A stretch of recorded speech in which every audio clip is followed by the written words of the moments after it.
வரும் கூந்தலில் ஒளிந்து கொள்ள வரவா என் கூந்தல் தேவன் தூங்கும் பள்ளி அறையா அறையா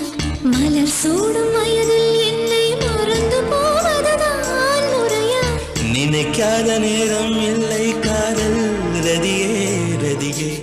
உன் பேரை சொன்னால் போதும் என்று வழிவிடும் காதல் நதியே என் சுவாசம் உன் மூச்சில் உன் வார்த்தையின் பேச்சில் 5-6 நூற்றாண்டு வாழ்வோம் என் வாழ்வே வா மலர்களே மலர்களே இது என்ன கனவா மலைகளே மலைகளே